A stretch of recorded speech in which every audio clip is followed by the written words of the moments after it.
एक बार की बात है, एक जंगल के किसी घने पेड़ पर एक गौरैया का जोड़ा रहता था। वो उस पेड़ पर अपना घोंसला बनाकर गुजर बसर करते थे। दोनों खुशी खुशी अपना जीवन बीता रहे थे। फिर आया सर्दियों का मौसम। इस बार बहुत ही कड़ाके की ठंड पड़ने लगी। ठंड से बचने के लिए एक दिन कुछ बंदर उस पेड़ के नीचे ठिठुरते हुए पहुंचे। तेज ठंडी हवाओं से सभी बंदर कांप रहे थे और बहुत ही परेशान थे। पेड़ के नीचे बैठने के बाद वो आपस में बात करने लगे कि काश कहीं से आग सेंकने को मिल जाती तो ठंड दूर हो जाती। उसी बीच एक बंदर की नजर पास पड़ी सूखी पत्तियों पर पड़ी। उसने दूसरे बंदरों से कहा, चलो इन सूखी पत्तियों को इकट्ठा करके जलाते हैं।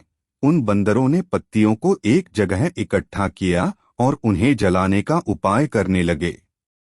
ये सब पेड़ पर बैठी गौरैया देख रही थी। ये सब देखकर उससे रहा नहीं गया और वो बंदरों से बोल पड़ी, तुम लोग कौन हो? देखने में तो तुम आदमियों की तरह लग रहे हो, हाथ पैर भी हैं। तुम अपना घर बनाकर क्यों नहीं रहते?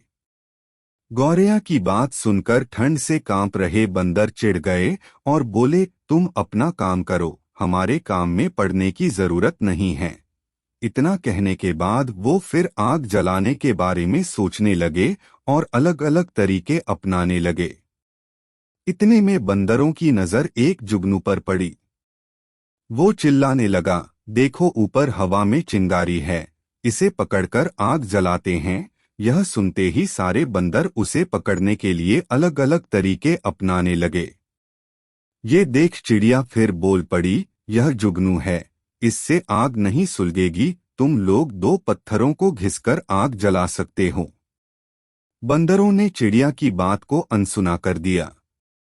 कई कोशिश के बाद उन्होंने जुगनू को पकड़ लिया और फिर उससे आग जलाने की कोशिश करने लगे, पर वो इस काम में कामयाब नहीं हो पाए और जुगनू उड़ गया।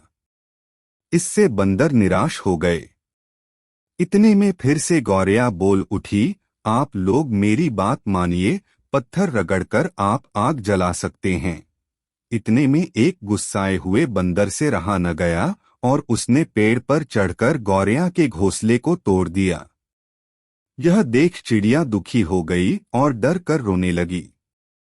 इसके बाद वो उस पेड़ से उड़कर कहीं और चली गई। कहानी से सीख, जरूरी नहीं कि हर किसी को ज्ञान या उपदेश दिया जाए। उपदेश उसी को दिया जाना चाहिए जो समझदार हो और बातों को समझे। बेवकूफ को उपदेश देने से खुद का ही बुरा हो सकता है।